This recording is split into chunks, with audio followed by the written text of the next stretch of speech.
Khamagani, good morning and namaskar to everyone. I come from Rajasthan, so Khamagani is the norm of the day. And it's a proud privilege to be here this morning talking to Nilanjana, particularly because Nilanjana writes what is very close to what UN Women does. Also, personally, I was really inspired by the book, but right now I'm still having goosebumps from the video. Yes. Not because we produced it, but every time I watch this video, mujh pe mera hi hak hai. That means nobody has a right over me, my body, my voice, and my choices. I'm also very happy that there are some very young people here, boys and girls, who is a target audience. Because all of you senior people are converts already, that's why you are here. But having young people in the audience, what an amazing, amazing thing in the morning. It's cold, it's Jaipur, it's the last day, and yet you are here. It shows your commitment. Thank you so very much for being here this morning. UN Women is very honored to be part of the JLF. We have been part of it earlier also, but this time it's particularly important because we are at the midpoint of SDGs. We also want to reflect on what we have achieved in the last few years, where we are going, and what is it that gives us hope. And that's the first question, Nilanjana, I'm going to ask you. What do you think is the biggest challenge to gender equality? But what gives you hope even today? Thank you all for being here. I'm just going to repeat what Kanta said. I wasn't expecting so many of you, so thank you. It's cold, last day. But yeah, so I think, Kanta, we talk a lot about, gender equality, gender rights. I think in India, I think the solution to advancing gender equality has to be tailor-made for every country. And I think India is particularly, a complicated country in terms of gender rights, where the problem is multi-layered. So we have to, and those layers are tied together with our normative behavior. So I feel that our biggest challenge is to open the doors to our homes and talk about what happens in our homes. Because unless and until we talk about, what's wrong, why, women have to be allowed the rights that they have been given by the government, the Indian Constitution, I don't think no amount of programs or progressive laws, we have enough of those. We have very progressive laws. We have amazing programs. But, unless and until the family becomes a one unit, and accept that a woman, like the film we were just seeing, totally goosebumps, we have rights to, like not only ourselves, but also the rights that have been given to us by the Constitution, by the government of India. So I think that's the biggest challenge, is to, because, we are a kind of a closed society. We like to keep our family matters, as private, right? But nothing is private. The personal is political, and definitely in terms of gender equality, it is even more so. But yes, there is hope, as I also talk about in my book, that there is a hope. There is a new generation of young men and women, and I'm so happy to see so many of them in the audience today. They think differently. Their parents think differently. Definitely their mothers think differently. And I feel that, this, my son is 17 years old. So, I think, me and my friends, we are bringing up our daughters and sons very differently. We are not telling our daughters that, this, you should not do this, but we are telling our sons, to be more, we are talking about consent, we are talking about, equality, we are teaching them, and this you can see, in this generation, 16, 15, 16, 17, they are so much more aware of the inequalities. And I think, I take immense hope from there. And also, I see, especially after COVID-19, there's such a spotlight on gender as a whole, the burden of caregiving, women's, unpaid care labor, what stops them from, working, studying. And these are all, these all bring hope to me, because once we start talking, eventually we will start doing as well. Thank you, Nilanjana. And to me personally, I always look at it from a humorous point of view, and for the benefit of people who are actually not to the benefit of people who don't speak Hindi. I still always consider that women's story in India and across the globe is like a Hindi film story. इसमें comedy भी है, tragedy भी है, जिसमें जिसमें सब कुछ है. ये एक पॉट बॉयलर है actually. If you talk about what we have achieved in last so many years, we have achieved a lot. If we think about where we are lagging behind, there's also a great story to tell there, because there's a lot to do. लेकिन मुझे personally hope जो चीज़ देती है वो ये है कि young लोग आज यहाँ बैठे हैं. That means when I was 16 or 17 or was in a school, we didn't have exposure to go to such places. Number one, that gives me hope कि आज अगर इनमें से एक भी बच्चे को या एक भी स्टूडेंट को कुछ समझ में बात आती है, that person, a boy or a girl, could be a great champion of gender equality. That's number one. When I see a young person, a young 8-year-old in Ladakh region going 4 kilometers to a school, it really gives me goosebumps. कुछ तो ले जा रहा है उनको वहाँ स्कूलों तक. When a maid comes on a bicycle to work in your house, that gives me hope. When I see my mother telling me, जाओ जाओ मैं देख लूँगी पीछे से, that really gives me hope. That means there's a lot to celebrate that we have achieved. There's a lot that we have to work on, but good thing is there's an awareness, and we know that we are going to be together in this. I think world across the globe, I see there's a change happening, and I came from Davos. The first time I saw number of lounges talking about gender equality, it wasn't the case earlier. शुरू में बताते हैं जब मैं नहीं थी वहाँ पे तो 3 महिलाएं आई थी पहले WEF प्रोग्राम में. अब की बार 30 वहाँ पे लाउंजेस थे जहाँ सिर्फ जेंडर इक्वालिटी की बात हो रही है. That gives me great hope. So I think we are heading for a better time.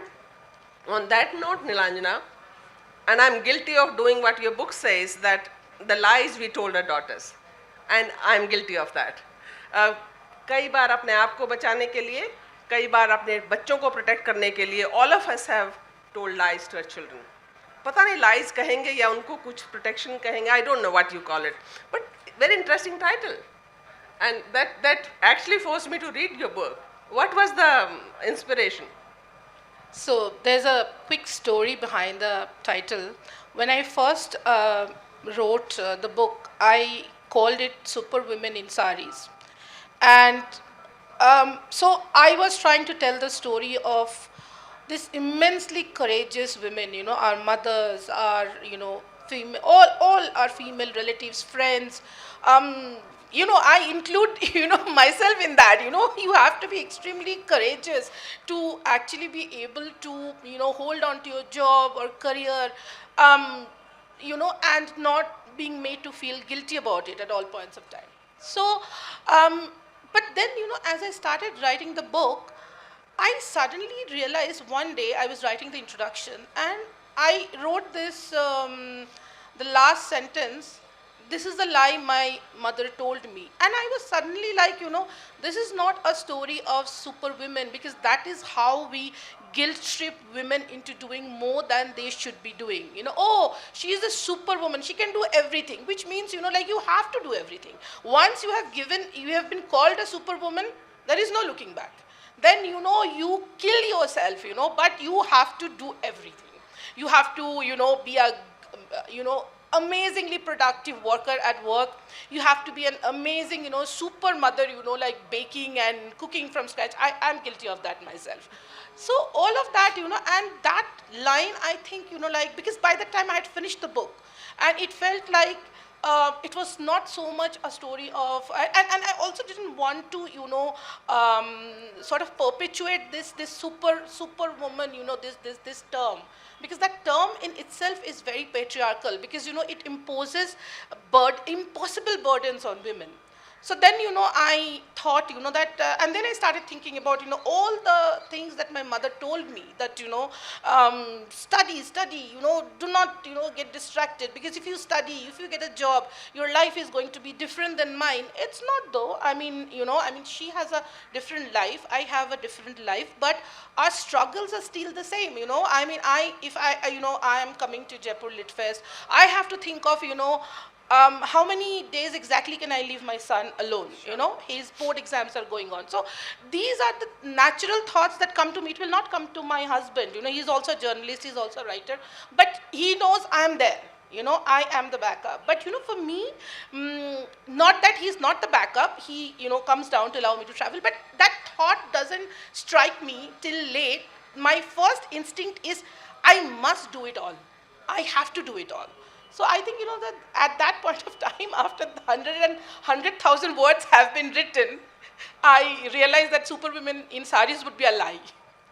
Absolutely fantastic. In fact, मुझे लग रहा था कि जो जिन lies की the lies I was talking about were about that. I never told my daughters that I can't do this. Beta ho jayega. I will handle it. I can take care of it. Sometimes I was breaking inside, and because I was almost a single mother, my husband is an army officer, and they are everywhere. And when you need them the most, they are not there with you. And many times you really feel like crying that I can't handle it, yet you have to continue acting strong all the time. And that is the burden we carry with us, not that somebody else is expecting us. We can take a break and say, nahi ho raha mujhse. But we do take this burden on ourselves. But I think for a majority of women in our country, see, this is, and I keep saying this, that, when we say that nobody is asking us to take this burden, we take it on ourselves, we are talking from a very privileged point of view. That's true. Because, we have that choice. But a majority of women in this country do not have that choice. I agree. It is, they cannot say no. They cannot say that, no, I'm not going to leave my job and follow my husband around the country. Yes. They cannot say that, no, there's a reference in my book, and I was very influenced by that visual, right in the beginning, of my career. I was in Bombay for a while, and I used to take the local train, and when I would be coming back, there would be all these women, sitting there chopping vegetables and, kneading dough, because, these are all middle class, women, and they just didn't have the option to hire, help, and they were basically, trying to, get get going with, the cooking and everything. And, I kept thinking, because my mom used to also travel by, train. She was a cop.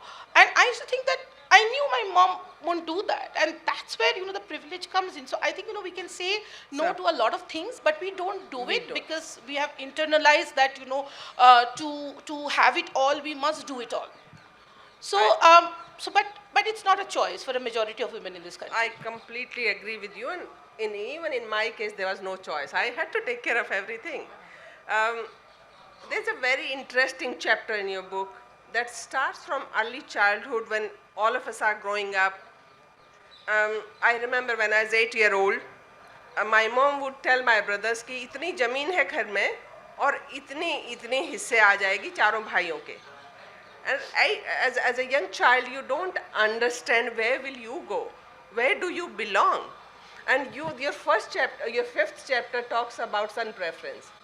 Of course, as a young person, you don't understand that your parents preferred a boy or a girl, but you feel somehow left out of that. This girl in your book, or a woman in your book, is 46 years old now, and she is still thinking of that time when her father used to forget picking her up from school. Was there any personal reference to that, or where does it come from? So, I feel that the son preference in our country works in very many ways. Obviously there is that, direct example as you have shared with us. And I think, it's so important that we share our experiences, because, we cannot lecture women, to come out, speak, stand up, and not share our own experiences. Because I can, I probably wouldn't be, exaggerating if I say that some of the experiences that I recount in my book, is shared by women across the country. So what happened with me was that I remember when we used to go out with my father, so me and my sister, so we would be meeting someone, and I remember once, I was very young, I was like 3 or 4 years, or maybe 5 years old, and this guy, we bumped into this guy, my father's friend, and he was like, "Oh, you have two daughters." And like, I was very young, but I still felt that, he was so disappointed that my father had two daughters. And then my father's response to that was the best he could do at that point of time. He said, "Yes, but they're more than my sons." See, you see, this thing a lot of Indian parents say, right? "You are my son, but I am not your son, I am your daughter, right?" But at that point of time, I can understand, but it still happens even now. Like, if a girl is doing, like, she's working, or, she's taking care of the parents will always say that this is my son, right? And that has a very debilitating effect, it's on women's mental health. I haven't been able to forget that. You haven't been able to forget that experience, right? And we have come a long way. Right, society has changed, but I still remember the day, like, it's like stamped in my memory, and I'm sure it's the same thing with you. Oh my God, very interesting. When I had two daughters, and I come from Rajasthan, so in rural part of Rajasthan, because we used to live outside. When I came home and came to the village women will come and say, "Bye, bye, bye, hai bhayo ko nahi." Means you have only daughters, don't have son. ए भाई तो कर लो भाई एक. So मैं कहती नहीं, दो भाई गणी है मार तो कहती ना ना ना ना भाइयों तो चाहे बाया ना एक. So I still remember that they also made you feel insufficient without knowing. I'm not blaming them, because they also conditioned to think that women will not be respected unless they bear sons. So I'm not blaming them. उनको यही बताया गया है कि लड़का होना बहुत ज़रूरी है. बट मैंने बहुत पर्सनली बहुत काम किया. हमारी दोस्त हैं यहाँ पे डॉक्टर मीता सिंह, उनके साथ मिलके हमने राजस्थान में बहुत सन प्रेफरेंस पे काम किया है. I feel that mothers particularly are made to think that they are responsible for having sons. Patriarchy works through women, Yeah. Kanta, because that's the easiest way, because when women do not have agency, they do not have a voice, it's very easy to, perpetuate patriarchy through them. Absolutely. I also think of a time when, and these values are only in a particular class, that is the middle class. And I remember one speech that Mahashweta Devi ji probably talked about in her keynote speech in JLF earlier times about middle class, which is so repressive. And you also have written a chapter on middle class. What do you think are the specific values of middle class, and where do women fit into that middle class? So, the chapter which is called Middle Class Morality and the Goddess Syndrome, that was influenced by Mahashweta Devi's speech in JLF. She was also my grandmother-in-law. So I have had the, good fortune of spending, a lot of time with her. And she was not someone who would lecture you on feminism, but her every act was so feminist. And that's the same thing, with my my mother-in-law also, Pranati Bhattacharya. She was a professor, political science professor, and my Mahashweta Devi and her were best of friends. And their friendship in itself was such a sisterhood that, sometimes, so I actually, I came from a very different background. I came from a very traditional background. My father was a very loving father, but, he was a very cruel husband. So he tried to, because my mother worked, she was a cop, and in those days, it was rare. And so he tried to, own her, not just physically, but also, through her mind, because he was very scared of her mind, because my mother was like a secret feminist warrior, like. So, but, when I got to spend time with, Mahashweta Devi, we called her Bui. this thing became very simple for me, and she always said, and she said it at the JLF address also. She said that I hate middle class morality. It is so repressive. We put everything under the carpet. I mean, and you see it all around you, right? Our daughter is in a abusive marriage. Her parents' first reaction would be, "Beta, घर की बात बाहर क्यों करना है?" वो just compromise, adjust. ठीक हो जाएगा. Have a couple of more kids. You'll be fine, right? So she was, she hated it. And the goddess syndrome is actually something that she used to always say, because, Mahashweta Devi, right? So Devi means goddess. Yeah. And people actually treated her like a goddess, like I have seen people come and like literally just, just genuflect before her.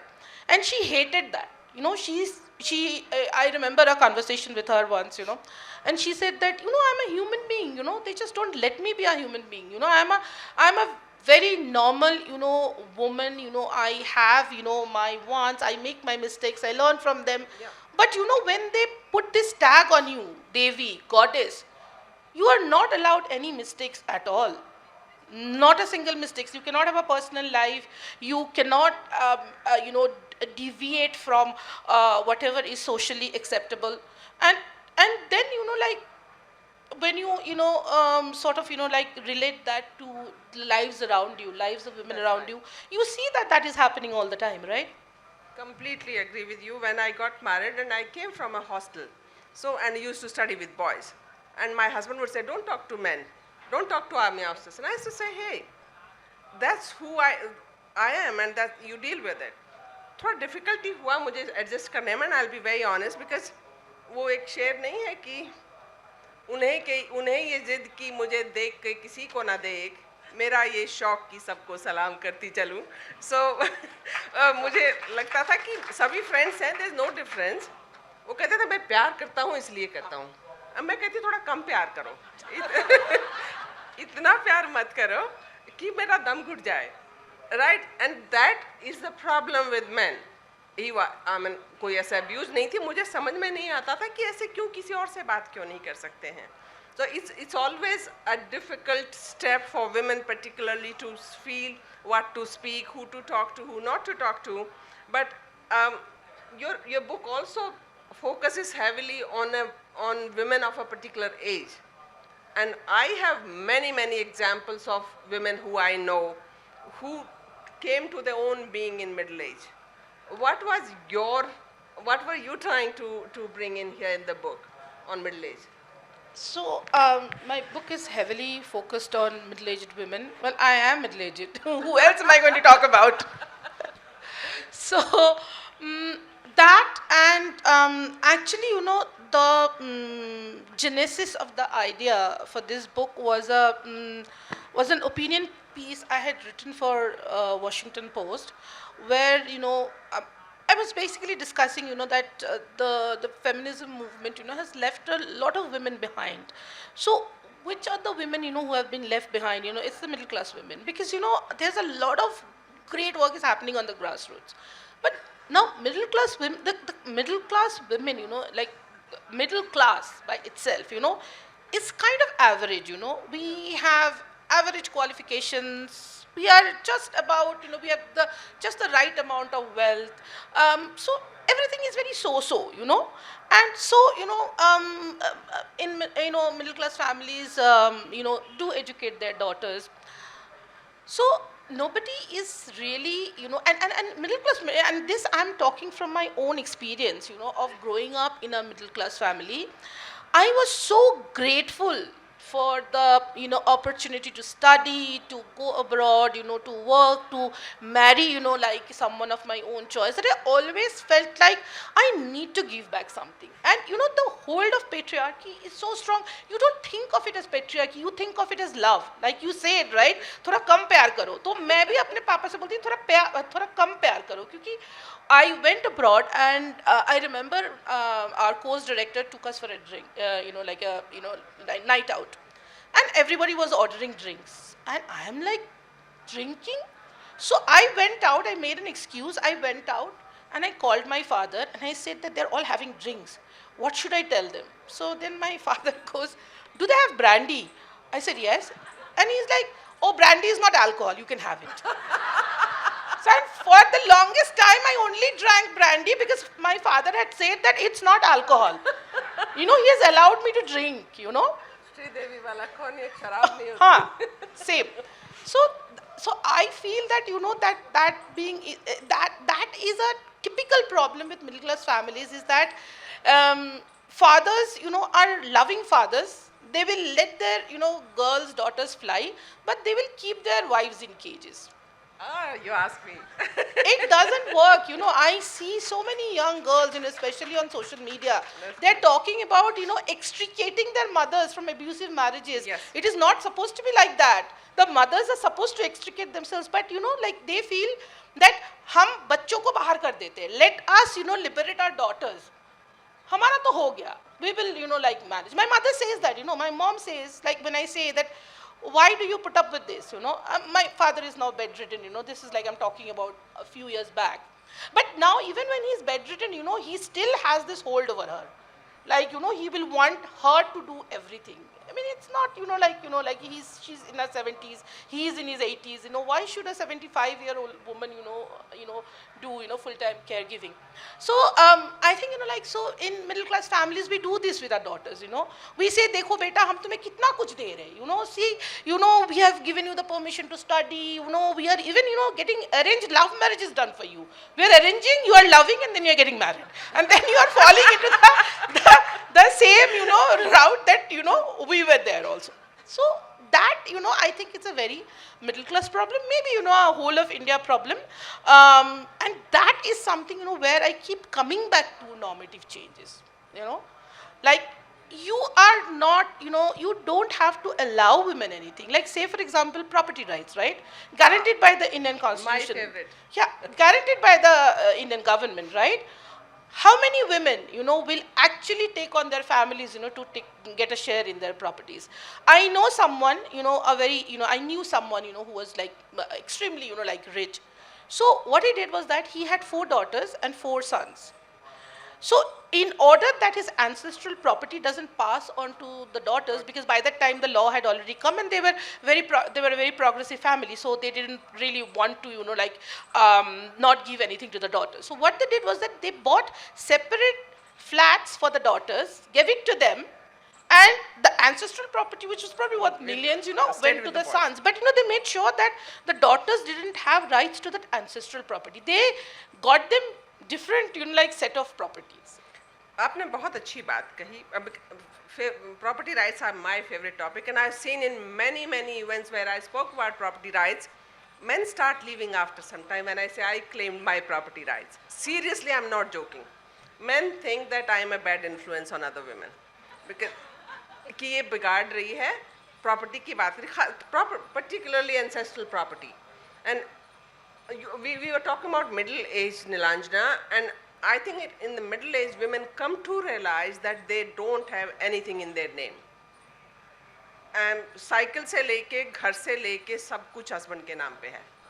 Till the time he either has black money or he's buying a second house.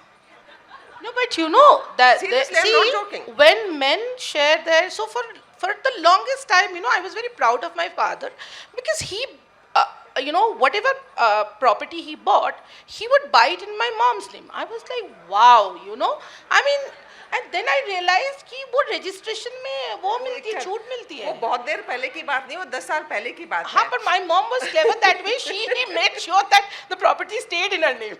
Yeah, that's smart. I didn't. It came much later. But I'm saying, जब भी बात करो ना, जो मेरा है वो तेरा ही तो है. हाँ. And I'm saying, तेरा मेरा अगर एक ही है, तो मेरे को दे दो ना फिर. Why are you even? No, Kanta, it's not जो तेरा है वो मेरा है, जो तेरा है वो मेरा है, जो मेरा है वो मेरा है. So, the young women who are sitting here, I just want to kind of reinforce this idea that's very important to claim your property rights. दहेज को छोड़ दीजिए, दहेज नहीं चाहिए. हमको बराबर का अधिकार दीजिए. Exactly, and yes. Know your rights. I think that is so important that in schools, I keep harping on this, that schools must teach girls their rights. What are the rights that is given to them by the constitution, by the government of India. They shouldn't have to fight for their rights. These are their rights. And the other thing, like very quickly, Kanta, I just want to say, because you asked about why I was so focused on middle-aged. Middle-aged. But it is also because, at a certain point, when I started, writing this book, the first, the genesis was that opinion article, and then of course I digressed. And there, when I started researching that article, I found that there was a very, like, huge number of women, were committing suicide in our country every year. And I was so surprised because I went back, to all the reports, and since 1990s, the rates have been increasing by like 5,000, 6,000, 10,000, and so much so that I think sometime in 1997, the NCRB started categorizing them as housewife suicides. Yeah. Now the point is that this is such a huge. So whenever I bring this up in sessions, many men tell me, but men commit suicide, like more than women, which is right. But a very unusual thing about these suicides in India, that the NCRB, the National Crime Reports Bureau, had pointed out, was that the women's suicides were absolutely because of emotional reasons. Whereas, the men, like committing suicide was always about jobs or, Money. property dispute or something like that. But with women, it was very unusual. It was absolutely marital and emotional. So that, like, that is one point, that, this my book, follows a woman's life cycle, right from the time you're born, right from the time, you realize your parents would have rather you were a boy, or, when you go to school, when you are married, like this entire thing, like continues. So when we start, like, reforming from the top, then it is not really percolating to the down to the homes. That is why I say that we need to open the doors to our homes. And the second thing I wanted to mention is that this suicides, this housewife suicides, now this category itself is very vague, because in India, almost, I think, over 80% of women work in the informal sector, right? And they will self-identify as housewife. A lot of women farmers self-identify as housewives, because before the farmers' protest happened, nobody like even thought of agricultural labor was part of housework. So like these are actually there is need for data aggregation, because these are working women. Just because they are working informally, Yeah. they are not part of the formal labor force. We do not know what kind of burden they are carrying. Absolutely, and that's why UN Women is trying to Yeah. focus more on the formal employment, because women get into the safety net. Yeah. 90% of the workers in India are working in the unorganized sector, and which is also a cause of worry, because there's no rule that is applicable to them in terms of minimum wages, sexual harassment Yeah. at workplace, and we are working towards making more girls employable. At least it's their choice whether they want to work in formal, informal, or an organized sector. That's their choice ultimately, but we are at least trying to prepare girls for formal employment, primarily for safety net. We have just 9 minutes left, and I was told that we also have to go to the audience. If you have any questions, we'll be very happy to request Nilanjana to answer some of those, and maybe I can take some. Yes, please, sir.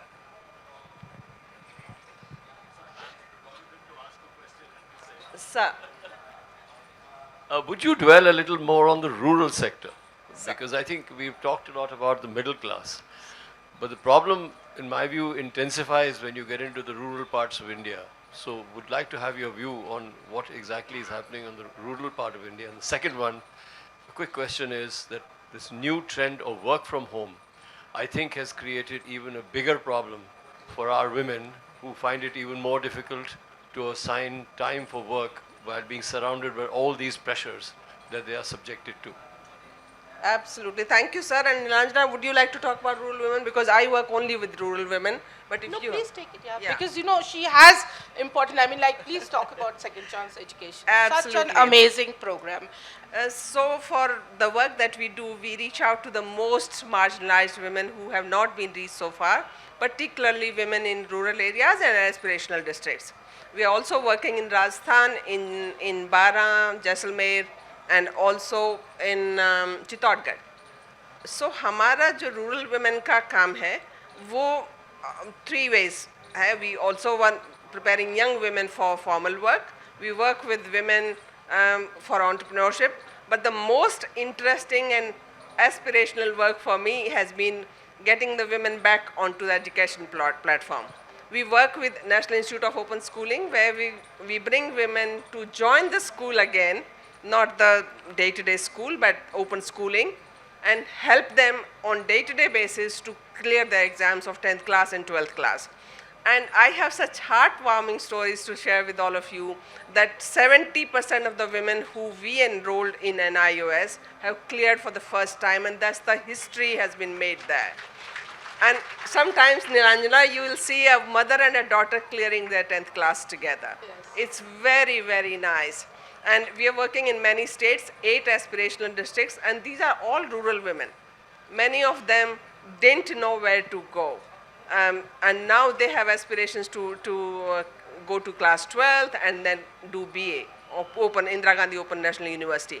So that's the work that we do, and I take great pride in the fact that I come from a rural area. I am married in a rural area in Rajasthan, and I can claim that I understand the social context there. And our team in UN Women is, most of them are coming from that background, and they are working with rural women. They take pride in the work that they do.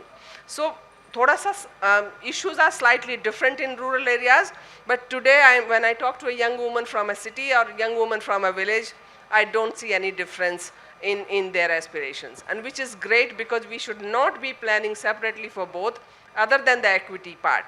If they need to go to the school, we need to make sure that there's transport, there's safe school, there's a toilet in the school. Those things definitely are different. So we need different planning, but we should not measure them on the basis of their aspirations, because now they are almost same because of the exposure, technology, which is great for young women. I also want to talk about work from home modality. In a way, it's great for women. This will bring more flexibility to women, and they can join work even if they work for 4 hours, 5 hours. But I agree, and I remember my 2 years during COVID. पीछे सीटी बज रही है cooker की, यहाँ बहुत important international call चल रही है हमारे headquarter के साथ. कोई yawn कर रहा है पीछे से. I mean, it's so annoying. So what about the doorbell? My doorbell, absolutely. The delivery is coming in. It's very annoying. And men will ignore it, We can't ignore it. I'm in the middle of an interview. The doorbell rings. I'm like, so I pretend that, I have lost video, obviously, and I go and, I have to see, who's at the door. Right. Men don't care. My husband works from home. He doesn't care. The doorbell, let whoever has come, let him go back. Yeah, absolutely. No, but there's a great problem, I understand. Also, I don't know how many of you noticed, but the violence against women increased during COVID because everybody was at home. We were on each other's nerves. And of course, there were insecurities. We were also fearful of COVID. There were a lot of issues because of which violence increased, but it cannot be justified. And that's why you are right, sir. We need to find a middle ground where women get the flexibility if they need to work from home, which at UN Women we are providing that to our staff. But more importantly, if women cannot, and I couldn't, so I was dying to come back to office because मुझे सीटी नहीं सुननी थी cooker की. It still rings in my ears. So मुझे फिर काम का, I need a formal workplace to work. So but the flexibility is very important, sir. Yes, ma'am. पीछे.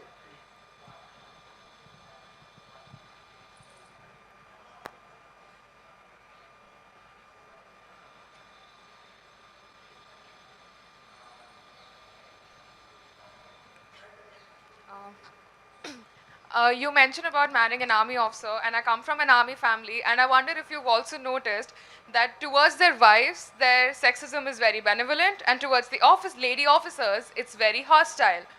But yes, when we were talking about son preference, I'm an only girl child and I'm the only grandchild on both sides of my family. We moved to Rajasthan 2 years back and my family gets undue amounts of pity. My mother is still asked that do you not want to try for a son and she's like, no, I'm 50, I don't want sons. But I think that entire fight where my parents are trying to justify their decisions even if they don't want to is exhausting. And now I work with high schoolers. I'm a therapist. I work with high schoolers. This entire fight for, the son preference and gender equality, it's exhausting and I feel like I've hit a wall. How do I cross that? For a young woman like you, I have just one answer. और वो मैं एक शेर के जरिए पेश करना चाहती हूँ. मैंने लिखा था क्या कि मैं भूल ना जाऊँ. चले जो आंधी वो तिनका तिनका बिखर जाए आशियाँ गम नहीं है. जो तोड़ दे मेरे हौसलों को अभी वो तूफान उठा नहीं है. You have no reason to feel disheartened. You have no reason, in fact, you have no liberty to think like that. Don't get disheartened by anything. There's absolutely nothing that you cannot do. There's nothing that you cannot overcome. There's no repression that you can't really suppress and come out. आपको तो अपनी माँ को, like what Nilanjana was talking about, you should be the one giving more courage to your woman, or your mother, sorry, and nobody can defeat you. That's the attitude you have to have today, because आज के दिन तो मुझे लगता ही नहीं लड़कियों को, particularly an army officer's daughter, absolutely no reason for you to give up. Just continue your fight, we are there with you. Nobody can drop the ball. No. We just, COVID has made gender equality 132 years away, right? So nobody can drop the ball, and especially not you. No excuses. You No. just can't. ये आपके burden है, ये आपके ऊपर थोड़ा सा. Yeah, that's your burden. Absolutely, just No carry on. pressure at all.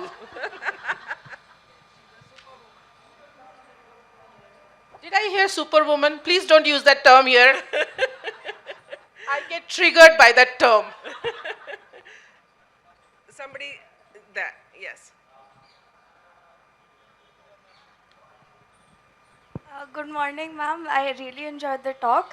So my question for you was that there's this stereotype of women that they're supposed to work in the kitchen and do all the household chores, and if that mother has a child, then she's expected to do the same. And it's like just a whole generation of women being slaves to the household. So how can this cycle be broken or mended? Just don't do it. Or do it really badly. So my mother taught me this. My mom said that she wouldn't let me go in the kitchen. And I actually genuinely like cooking, okay? And she wouldn't. She said that what you can't do, they can't make you do. So do it really badly, cook very badly, chop really badly. They will never call you back again. Thank you, ma'am. नहीं, मैं थोड़ा सा इस पे और कुछ कहना चाहूँगी. That is, I completely agree with you. We are still governed by the normative frameworks that, within the household. There is stereotypical response that we are expected to work in the kitchen, of course. But if you go out now, Indian boys are going out, they are learning to cook themselves. This is a life skill. This is not a gendered skill. Anybody who needs to survive also needs to cook. So, जहाँ जहाँ आपका area of influence है, please start talking about it. That it's very normal to cook. नहीं तो आप कैसे survive करेंगे? वो girls के लिए भी जरूरी है. Don't take that as a burden, because if we have to live alone, and about 70 million women are living alone, by the way, by out of choice or out of whatever circumstances. If we have to live alone, we also need to cook, and boys also need to cook. So take it as a life skill. Cooking Don't is take it as a burden. exactly. Cooking is a life skill. And for you, young lady, just wanted to say that it's time for your generation to start speaking up. We Yes. started it. You have to take it, forward. And that's your Me Too movement. Yes, absolutely. Start that. Absolutely. And we have no time left, but Unfortunately. yes, last question. Give us 1 more minute here. Yes. Hi, sorry, I just had to. I've been having a little bit of an issue, and I really resonated with what you said about marriage. And I've been fighting with my parents a lot because I've really tried to understand after, like, especially noticing all the sexism that goes on. in the process of marriage, I've been really trying hard to come to terms with the fact that it's going to happen to me at some point. But I've been fighting with my parents a lot about it, and they have very different ideas of what a marriage is supposed to be, obviously. And I don't see it as a compromise. I see it as something that I want to happen to me, that doesn't really affect me as a woman. But my mother and all the women in my life have always explained it to me as a servitude, or as a thing you do to kind of pay back your parents. And I don't know how to like detach from that notion and have a conversation with my parents which doesn't lead to like an argument, or me in tears. And like, how do I present it to them in a certain way? But why not argument? Argument is a conversation. Maybe, and you don't like being in tears because you have internalized the fact that tears are for women. That women are, if you cry, you are crying like a woman because, tears are weak. It's not. Have those conversations, have those arguments, get those tears out, but don't compromise, from my life, I can tell you, I come from a very different, background than, like where I married into. And, my parents also told me that, you have to compromise and, but, I didn't adjust, I waited when I saw that I found an equal relationship where I could be where I was an equal partner, and I waited for that. So wait for it. There is no right age for marriage. I also want to add one more thing because they are showing us time. Marriage is not an achievement. Absolutely. What you do with your life is an achievement, right? So decide your time, make your choice. Don't let anybody force you, and start learning to pick up the right fights at right time with your parents. Instead of fighting for an iPhone, fight for your freedom. Thank you.